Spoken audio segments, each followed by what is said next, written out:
Assalamualaikum warahmatullahi wabarakatuh. Oke, bertemu kembali dengan saya, Ibu Yosi Safriatmi, seperti yang sudah tercantum di sinanya masing-masing. Boleh panggil Ibu dengan nama Ibu Yosi. 16 pertemuan ke depan akan bertemu dengan Ibu terkait mata kuliah akuntansi keuangan lanjutan 1. Nah, mata kuliah ini berkaitan dengan mata kuliah intermediate 1 dan 2. Ketika sudah mengikuti intermediate 1 dan 2, maka boleh mengikuti advance 1, nanti dilanjut dengan advance kedua. Oke, 16 pertemuan nanti akan Ibu berikan materi terkait dengan akuntansi keuangan lanjutan 1 yang memang pada dasarnya masih berkaitan dengan intermediate 1 dan 2. Oke, kita lihat dulu untuk CPL mata kuliah ini ya. Oke, bisa dilihat. Nah, di sini CPL yang akan dibebankan pada mata kuliah ini ada sikap, pengetahuan, kemudian ada keterampilan umum. Nah, kita bahas satu-satu. Yang pertama sikap. CPL yang harus kita lalui terkait dengan sikap, yang pertama bertakwa kepada Tuhan yang Maha Esa. Wajib ya, apalagi kita seorang akuntan harus wajib yang namanya bertakwa kepada Tuhan untuk menunjukkan sikap religius. Nah, yang kedua, menunjukkan komitmen terhadap etika profesi akuntansi dalam menyusun laporan konsolidasi, atau dasarnya sama dengan ketika kita menyusun laporan keuangan. Oke, ketiga, nah, menunjukkan sikap tanggung jawab, ini penting ya, dan akuntabilitas atas pekerjaan individual maupun kelompok. Kemudian, menunjukkan sikap kerjasama, toleransi, dan respek terhadap pendapat orang lain. Nah, terakhir, mengembangkan kedisiplinan dan ketekunan dalam memahami dan menerapkan standar akuntansi yang kompleks. Nanti kita tertuju ke PSAK, di situ 22, 60 dan 22, PSAK 22 dan PSAK 60. Oke, kita lanjut ke pengetahuan. Nah, kalau pengetahuan tentu ke konsep kita ya, terkait dengan bidang laporan keuangan khususnya. Kemudian keterampilan umum ada 3. Yang pertama, mampu menerapkan pemikiran logis, kritis, sistematis, dan inovatif. Kemudian mampu mengambil keputusan. Dan terakhir, mampu mengaplikasikan IT dan komunikasi dalam pengelolaan bisnis yang tepat. Oke, kita lanjut. Nah, untuk capaian pembelajaran mata kuliah ada 4. Yang pertama, mampu berkontribusi dalam peningkatan mutu kehidupan bermasyarakat, berbangsa, bernegara, dan kemajuan peradaban berdasarkan Pancasila. Kedua, mampu menguasai konsep umum, pengetahuan, dan keterampilan dalam operasional lengkap. Kemudian yang ketiga, mampu menyusun dan menganalisis laporan keuangan entitas yang kompleks. Kemudian yang ketiga atau yang terakhir, membuat tanggung jawab atas hasil kerja baik individu maupun kelompok yang sudah ditugaskan. Oke. Nah, kita lanjut sedikit terkait deskripsi mata kuliah ini adalah mata kuliah akuntansi keuangan lanjutan 1 yang nanti menekankan pada pemahaman tentang teori, konsep, teknik, dan asumsi terkait dengan merger dan akuisisi. Kemudian kompleksitas entitas bisnis modern, struktur organisasi baru untuk menjalankan bisnis yang kompleks sesuai dengan standar akuntansi keuangan yang berlaku. Nah, tujuannya, nanti teman-teman bisa mengembangkan kemampuan dalam menyusun laporan konsolidasi dengan tetap menanamkan nilai profesional, etika, dan akuntabilitas. Kita masuk sekarang ke materi hari ini. Oke, materi hari ini yang akan nanti teman-teman dapatkan, yang pertama, perkembangan struktur usaha yang kompleks, perluasan usaha dan bentuk struktur organisasi, penciptaan entitas usaha, kemudian kombinasi bisnis, terakhir bagaimana pencatatan akuntansi terkait kombinasi bisnis ini. Oke. Nah, pertama, kita masuk dulu ke struktur organisasi yang kompleks. Nah, kapan dikatakan struktur organisasi yang kompleks itu? Nah, ketika satu perusahaan mampu meleburkan diri atau melintasi usahanya baik kota maupun internasional. Nah, dengan cara apa? Dengan cara melakukan merger. Kemudian dengan merger tersebut nanti akan muncul yang namanya kepentingan pengendali, non pengendali, dan kepentingan menguntungkan lainnya. Nah, materi ini pernah dibahas sebelumnya di Intermediate 2. Masih ada yang ingat? Terkait merger, kepemilikan, kepentingan pengendali, non pengendali, dan kepentingan menguntungkan lainnya. Masih ada yang ingat? Masih? Ada yang mau bercerita? Boleh, silahkan. Yang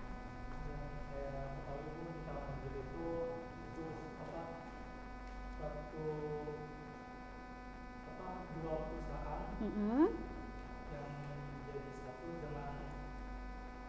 dengan menggunakan salah satu nama perusahaan. Oke. Merger adalah penggabungan dua perusahaan menjadi satu, kemudian menggunakan salah satu nama perusahaan. Oke, dengan bergabung ke salah satu perusahaan. Oke, itu yang dikatakan merger ya. Nah, kemudian dengan adanya merger ini akan muncul yang namanya kepentingan pengendali. Apa itu kepentingan pengendali? Ada yang tahu? Oke, boleh.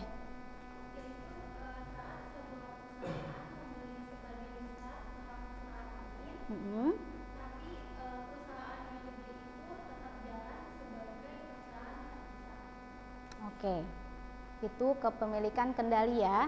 Nah, masuk yang ketiga, kepentingan non pengendali. Oke. Kalau untuk kepemilikan non pengendali itu, contohnya PT Indo itu memiliki 80% kepemilikan saham, itu untuk kepentingan pengendali. Nah, untuk yang non pengendali itu misalkan ada 20%-nya itu termasuk ke kepemilikan non pengendali. Oke, artinya kurang dari 50% ya. Nah, itu disebut sebagai non pengendali. Nah, terakhir, kepentingan yang menguntungkan lainnya.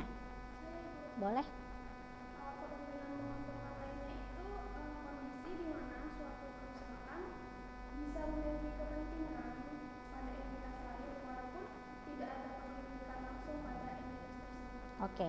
Artinya kepentingan ini terbentuk ketika ada kontrak kerja ya dalam satu perusahaan tersebut. Oke. Kita bahas secara lengkap tentang merger, kepentingan pengendali, non pengendali, dan kepentingan menguntungkan lainnya.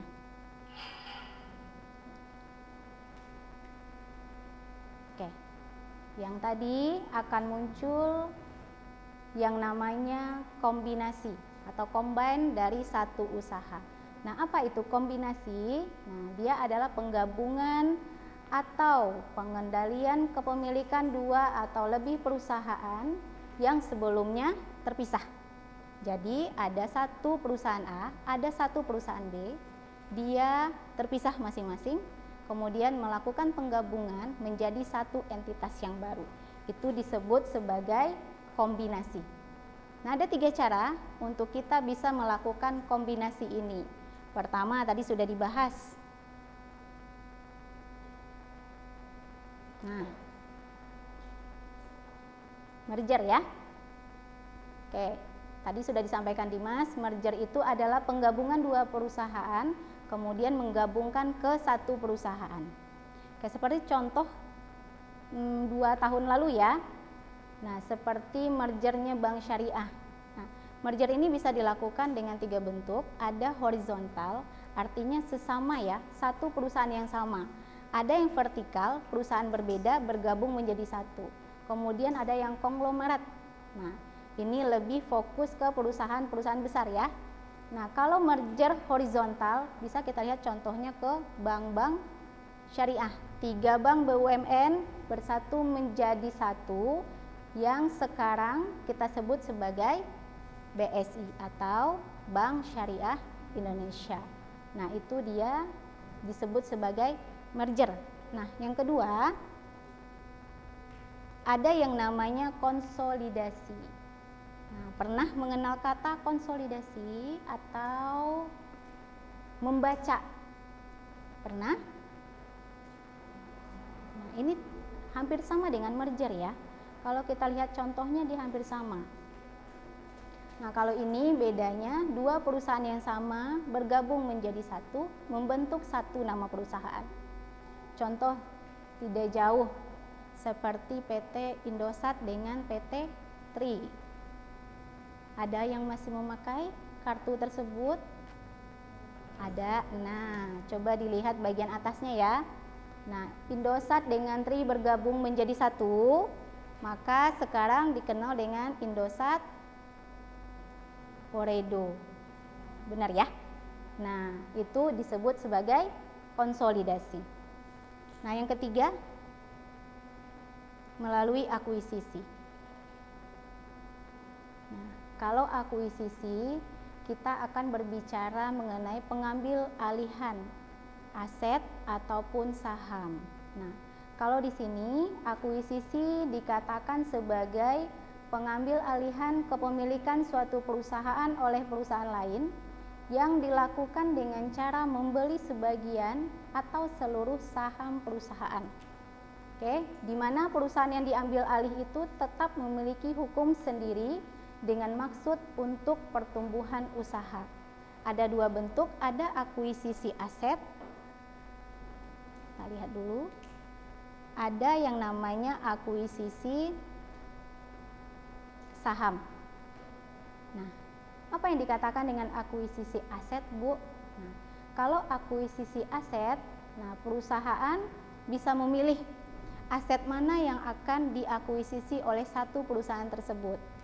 Boleh bagian aset lancarnya saja boleh. Boleh bagian aset tetapnya saja boleh. Nah, kalau berbicara aset tidak berwujud, maka kita akan berbicara namanya akuisisi saham. Nah, ini juga boleh dilakukan oleh satu perusahaan. Kalau satu perusahaan melakukan akuisisi saham, artinya dia akan melakukan keseluruhan akuisisi termasuk aset, liabilitas dan ekuitas. Maka di sini akan muncul yang namanya induk dan anak perusahaan. Nah, itu yang dikatakan sebagai akuisisi aset atau saham. Nah, kita lihat metode untuk melakukan combine ini bagaimana. Di sini ada gambar, ada perusahaan A berinvestasi di perusahaan B. Contoh ya, katakan, nah, satu memperoleh aset, satu memperoleh saham. Nah, ketika dia memperoleh saham, maka seperti tadi, satu perusahaan itu akan dilakukan yang namanya likuidasi. Atau tidak ada lagi perusahaan itu, semua diambil alih oleh perusahaan A. Kalau dia diambil alih dan dilikuidasi, maka pencatatannya akan mencatat sebagai merger atau konsolidasi. Nah, kalau dia hanya memperoleh aset bersih saja yang seperti tadi, maka dia akan dicatat sebagai akuisisi saham dan beroperasi sebagai anak perusahaan. Nah, maka di sini muncul yang namanya induk dan anak perusahaan. Nah, maka muncul yang tadi ada kepemilikan pengendali, non pengendali dan kepentingan lainnya. Itu dia ketika perusahaan melakukan kombinasi bisnis. Oke, ini sedikit teori tentang akuisisi ya, baik itu merger, akuisisi dan konsolidasi. Nah, sampai di sini paham apa yang Ibu sampaikan terlebih dahulu? Ada yang mau ditanyakan?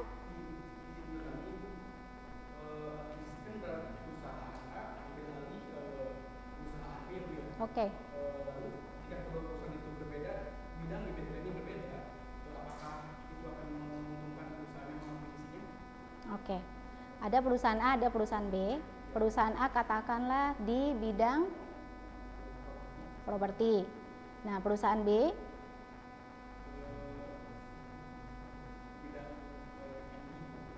oke, dia berbeda perusahaan ya.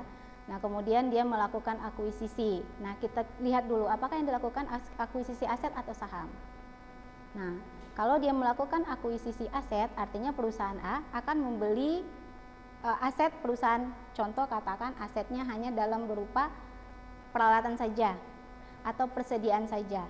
Nah, boleh dia melakukan kalau dia melakukan akuisisi itu terkait aset. Nah, berbeda cerita kalau saham. Kalau dia melakukan akuisisi saham, otomatis perusahaan yang berbeda tadi bisa merujuk ke perusahaan si A tadi. Artinya, kalau memang laporan keuangannya dikatakan rugi, maka otomatis keseluruhan diambil alih oleh perusahaan A yang properti tadi. Nah, maka perusahaan yang B tadi sudah tidak ada dan dilikuidasi. Maka dia bisa merger atau konsolidasi. Nah, itu dia. Oke, ini terkait dengan konsolidasi dan akuisisi. Ada lagi? Boleh?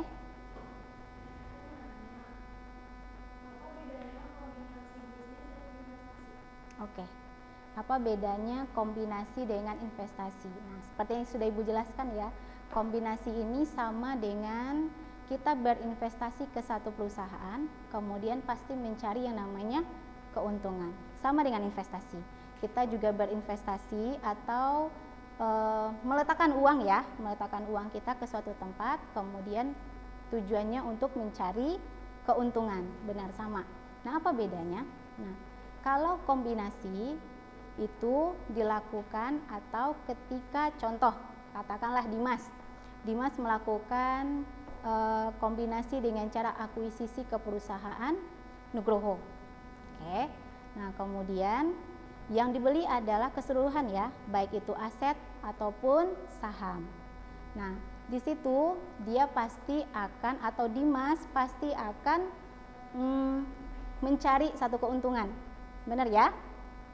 Nah, maka di situ akan muncul yang namanya kepemilikan.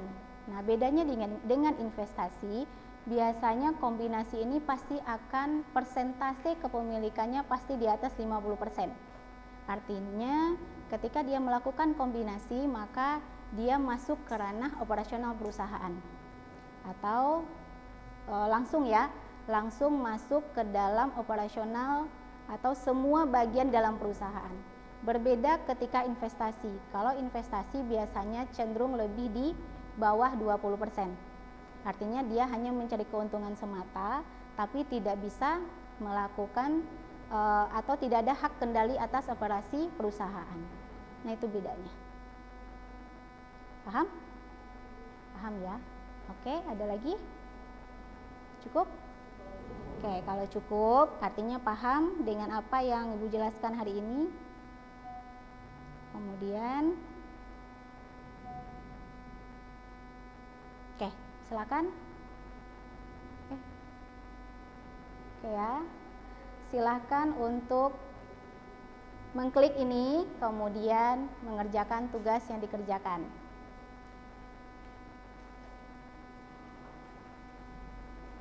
Dikat aja, Mas. Oke. Oke. Sudah?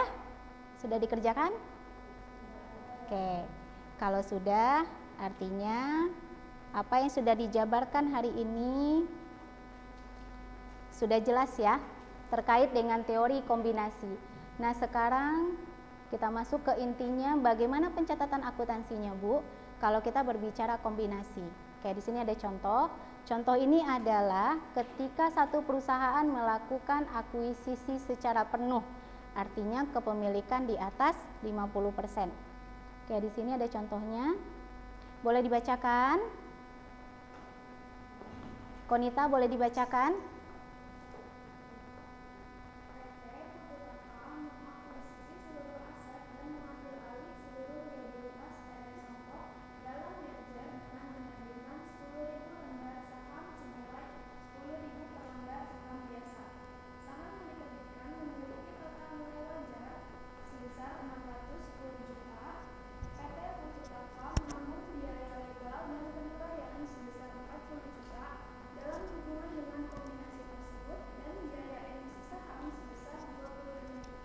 Oke. Kita lanjut soalnya. Di sini ada aset, liabilitas, dan ekuitasnya. Nah, dengan catatan harus melihat nilai buku dan nilai wajarnya. Bisa dilihat ya, ada kas dan piutang, persediaan, ada total aset senilai 400 juta di nilai buku, ada liabilitas lancar, kemudian ada total liabilitas dan ekuitas sama dengan total aset senilai 400 juta. Kemudian ada nilai wajar, tertotal nilai wajar bersihnya senilai 510 juta. Nah, bagaimana pencatatan secara akuntansinya?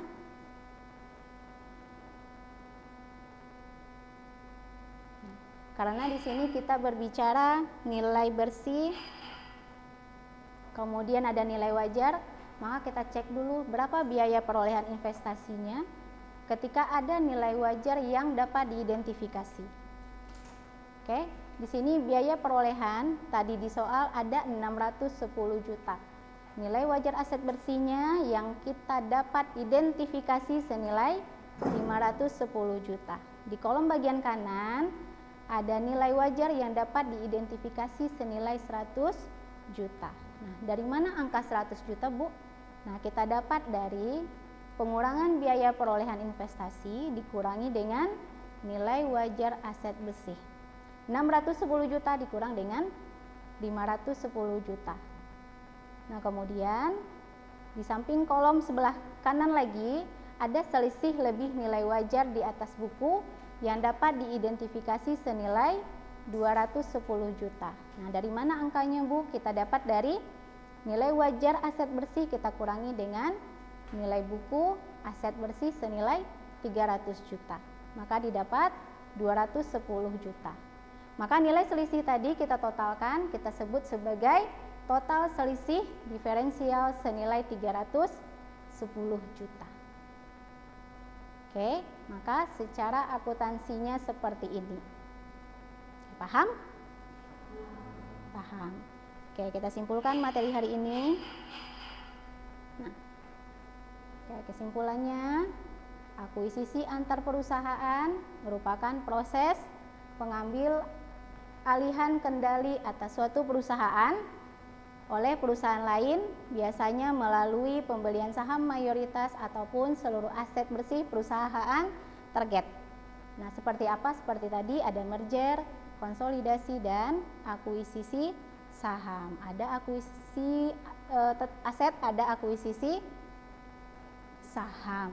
Nah, kemudian memunculkan yang namanya tingkat pengaruh baik oleh investor terhadap investi. Nah, ketika dia tanpa pengaruh signifikan, maka kepemilikannya di bawah 20%. Yang tadi sudah disampaikan oleh temannya.